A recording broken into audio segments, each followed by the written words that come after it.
Kayleigh, I'm wondering, given what we're seeing in markets and they're a little bit jittery given a rise in cases, any reason why the coronavirus task force hasn't been coming out to update us? Will they? And then also, have they been consulted on the rally for tomorrow? So the coronavirus task force meets regularly. They're constantly reviewing data. They're constantly working with governors to ensure that we have safe reopenings across the nation. As for coronavirus task force briefings, those happened in the very early days of COVID-19 and the pandemic. We were making major decisions on travel bans, major decisions on supplies and PPE and therapeutics. It was very important that those decisions be shared with the nation. Now we're in a more regular routine where when we see a spike or an ember, as the president calls them, we're able to quickly go and put it out, and we have that system in place. We don't have regular updates for you other than the updates I give you as news merits, and I'm regularly in consultation with Dr. Birx and the others. Yes, Steve. Kayleigh, two questions for you. First, on the president's tweet this morning regarding the Tulsa rally, when he said, what did he mean when he said any protesters wouldn't be treated like they were in New York, Seattle, and Minneapolis? Is the president indicating that the right to peaceably assemble should not apply to his rally? No, that's not at all what he was saying. What the president was noting is that there were inexcusable scenes that we saw play out in New York and Seattle and Minneapolis, and that we would not see Tulsa, Oklahoma look that way. As the Mayor Bynum noted, individuals from organized groups who have been involved in destructive and violent behavior in other states are planning to travel to the city of Tulsa for the purposes of causing unrest in and around the rally, and that was an unacceptable proposition. We will not see things like what we saw in Minnesota, where rioters lit an AutoZone on fire, or also in Minnesota, where protesters torched a police precinct, or in Seattle, where they've now set up a place called CHOP. They've taken over a part of the city, anarchists have, or the pillaging or the ambushing of two NYPD police officers who were on looting watch. One was stabbed in the neck and then shot two other officers who later arrived on the scene. So those kinds of scenes are unacceptable, and we will not see that in Tulsa, Oklahoma. He doesn't mean all protesters? No, what he was meaning are violent protesters, anarchists, looters, the kind of lawlessness that we saw play out before President Trump came in with the National Guard and calmed our streets with law and order. And just the second question, sorry, on DACA, the president again tweeted this morning that he was going to move ahead with trying to end that program. What is the time frame on that? When should we expect to see something from the Department of Homeland Security on that? And why is the president doing that, even when he has conceded that he believes that the immigrants who were brought here as children on no fault of their own should be taken care of? So first, one note on DACA. One thing I would say about yesterday's ruling is that really this was a situation where you had all of the justices saying that President Trump was essentially right on the law on DACA. You had the majority, and the majority opinion, quote, "The dispute before the court is not whether DHS may rescind DACA. All parties agree that it may be rescinded. The dispute is instead primarily about the procedure the agency followed in doing so." So in other words, President Trump was right on the law here. It was unlawful the way President Obama went about this, but as for the way forward, I just was in and was speaking with the president and the chief of staff about this, and we're looking at documents currently, and we're going to move forward in a responsible way and cure some of the remedies and the unlawfulness that we see with the previous memo that brought DACA into place, but we want to find a compassionate way to do this. So that's the notes I have as to how we'll be moving forward. Kristen. Thank you, Kayleigh. Now that we're about 24 hours away from this rally tomorrow in Tulsa, you have the World Health Organization director saying that the world is in a new and dangerous phase in terms of COVID cases. You have cases rising in Oklahoma. You have the Tulsa mayor declaring a civil emergency. Given all of this together, are there any discussions, any reservations within the West Wing about going forward with this indoor rally tomorrow in a state where COVID cases are on the rise? Well, first, let me note about the civil emergency. Bynum declared a civil emergency after law enforcement informed the mayor about the individuals from the organized groups that I just noted who are intent on engaging in destruction. But with regard to Oklahoma, I would refer you to Governor Stitt's comments. He said yesterday we went to phase 3 on June 1st, so we're 56 days into our reopening plan, and currently we have under 200 people in the hospital across Oklahoma, and he welcomed the president and his supporters for coming. But I guess my question is, behind the scenes, are there any White House officials just expressing a bit of reservation about going forward 24 hours out. So we are all on board with going to Oklahoma. We're taking appropriate measures like hand sanitizing and temperature checks and masks being provided at the door. But I'd also note to you from the governor of Oklahoma that he says that most of the cases he's seeing are in the 18 to 35 group, where they're seeing a slight increase, and they are asymptomatic individuals, a lot of what they're seeing. And in addition to that, I would also just note that he said that this slight increase was expected as they began to safely reopen 56 days prior. Jen, yes, so hopefully I'll limit you to 20 questions today. How about that? Thanks, Kayleigh. Will any White House officials be at the rally tomorrow? There will be several White House officials at the rally tomorrow. Will those officials, or will you be there, for example? I will be there. Will you and other White House officials be wearing masks at the rally? It's a personal choice. I won't be wearing a mask. I can't speak for my colleagues. And why won't you wear a mask? Is it sort of a personal political statement? Is it because the president would be disappointed in you if you don't wear a mask? It's a Why is personal. that? It's a personal decision. I'm tested regularly. I feel that it's safe for me not to be wearing a mask, and I'm in compliance with CDC guidelines, which are recommended but not required. And if I can ask you about last night, the president tweeted out some fake videos, one of which was labeled manipulated media by Twitter. Why is the president sharing fake videos on Twitter about two toddlers who are obviously showing a lot of love for one another? It seems as though he's exploiting children to make some sort of crass political point. Why is he sharing fake videos? He was making a point about CNN specifically. He was making a point that CNN has regularly taken him out of context, that in 2019, CNN misleadingly aired a clip from one viewpoint repeatedly to falsely accuse the Covington boys of being, quote, students in MAGA gear harassing a Native American elder. That's a harassing video, a misleading video about children that had really grave consequences for their future. So you're saying it's okay to exploit two toddlers hugging one another on a sidewalk to make some sort of political point? As you know, the president has described members of the press as fake news during the course of this administration. When you share fake videos like that, doesn't that make you fake news? I think the president was making a satirical point that was quite funny if you go and actually watch the video. I think he was making a satire. The point is it was a play on CNN repeatedly taking the president out of context. Like the time when you guys had a chyron that read, "Trump slams some illegal immigrants, they're animals." Well, guess what? The people we called animals were MS-13 illegal immigrants who regularly mutilate people in this country. Those things are entirely misleading. You don't mind pointing out the president has referred to some Mexican immigrants as rapists. He has tried to pass a Muslim ban in this country. He has described black NFL players as sons of bitches if they take a knee during a football game. That's an absurd attempt to justify the misleading headlines that are regularly on your network. Like I was just walking in, watching CNN as they lauded the quote rallies in the streets. Are you saying that the president gotta let me finish, Jim. This isn't a cable news segment. I'm answering your question right now from the White House podium.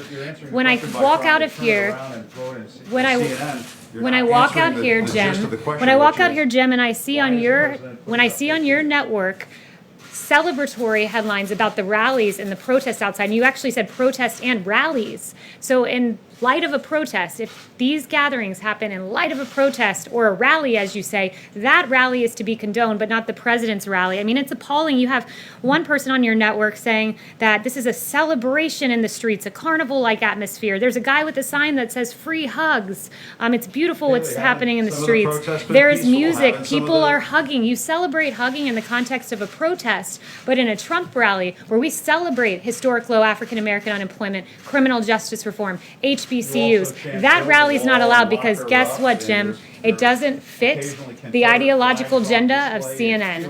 Peter Alexander. Let me ask if I can, Kayleigh, why does the president keep hiring people who are dumb as a rock, overrated, way over their heads, wacko, and incompetent?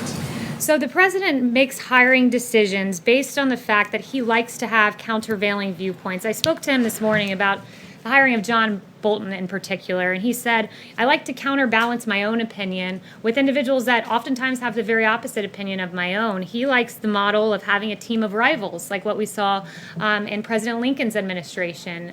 I've been a part of that. I often see rigorous debate, and the president uses his gut and makes the best decision as to how to move forward. So that's what goes into his hiring practices, and I think the team of rivals with President Lincoln worked quite well. There's obviously value in hiring a team of rivals. It's worked well in the past, but then if you're going to hire rivals, why hire rivals who are dumb as a rock, overrated, way over their heads, wacko, and incompetent? How does that help Well, the sometimes president those govern the rivals country? prove those labels to be true, and But that's he says he hires the particularly best true people, in so the does it reflect that's on the president, particularly Kayleigh? true in the case of John Bolton, who repeatedly praised the president, then turned. He's been widely criticized by the New York Times for his book. I think John Bolton has proven himself to have those labels as true. Let me follow up just Yes. to Jim Acosta. Just on Juneteenth, Kayleigh, it's important. If I can follow up quickly, just on Juneteenth, if I may. We're it's not going to get important. to everyone in the room. The 20-question rule applies to everyone. Oh, Yes. okay. So I'll take the 20 questions if it applies to everyone. Then I've only done 2 so far. For my third one, I'd like to ask, does the president support Juneteenth as a federal holiday? And yesterday, in an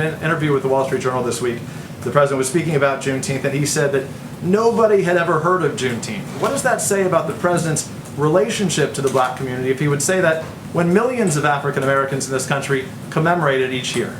Well, look, what I would say is this president's routinely commemorated Juneteenth. The president, what he said is... He said he learned about it this week. What the no, he did not say that. As Secretary Carson emphasized, I talked to the president about the Juneteenth event. I was pleasantly surprised about how much he knew about it, the whole history of it.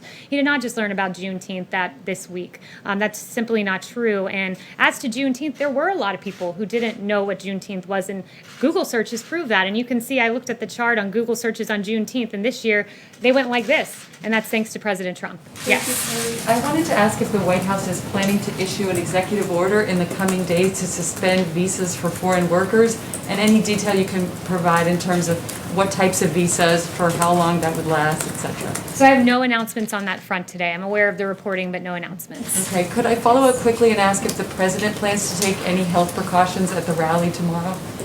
We are administering hand sanitizer, masks to those who are in attendance should they decide to wear them, and we are taking temperature checks. Daniel.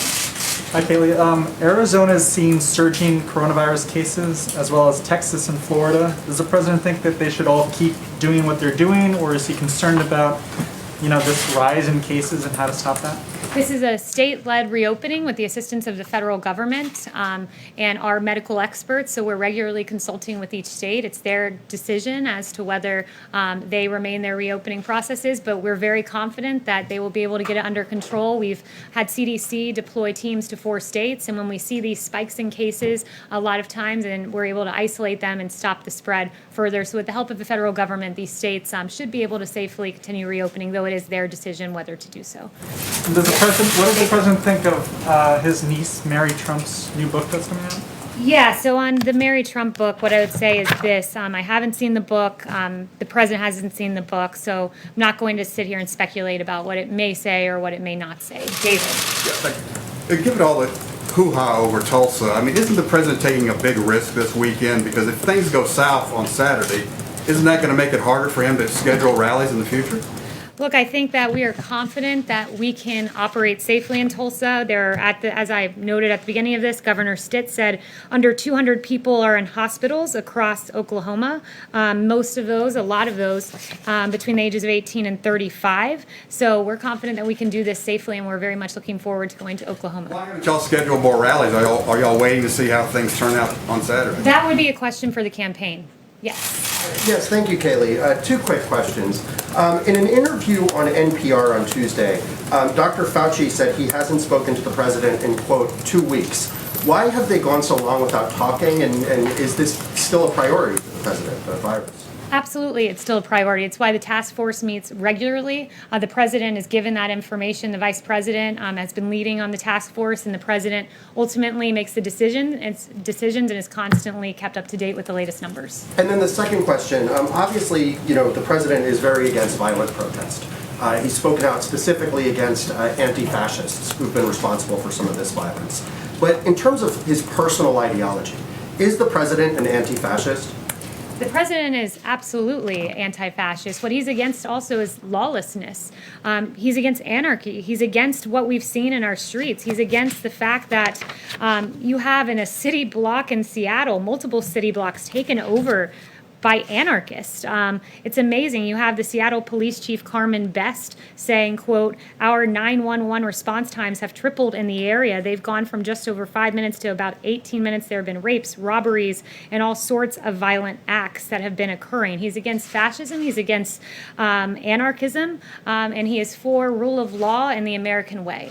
Christian. Thanks, Kayleigh. The EU nations are starting to ease their travel restrictions between their own borders. Is the president planning on rolling back the EU travel restrictions? He said back in May that he'll probably ease them out sometime in the future.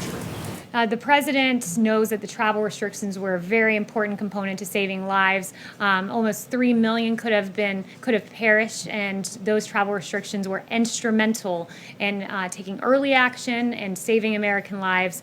He monitors the data constantly. No plans now as to lifting those, but it's ultimately the decision of the president. He's guided by data and the safety and health of the American people. And then on China, sorry, they just announced that during the negotiations with Secretary Pompeo, they're going to accelerate their ag buys. They weren't meeting the phase 1 ag buys.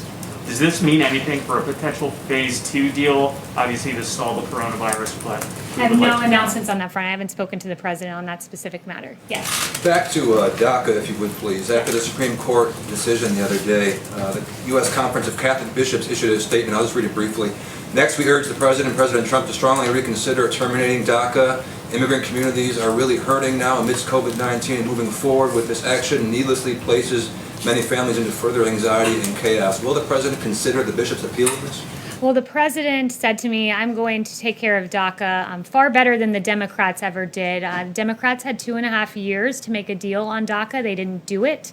He wants to take care of these individuals, but it needs to be done in a lawful way, and it needs to be done in accordance with assuring that our border is safe, that it's protected, that we have an end to lawless immigration and MS-13 and the havoc that we've seen wreaked in this country. So he's for a measured response, and he's offered deals to Democrats previously that have been rejected. So Democrats really seem to be using the DACA recipients as pawns, and that is despicable. Emily. Thank you, Kayleigh.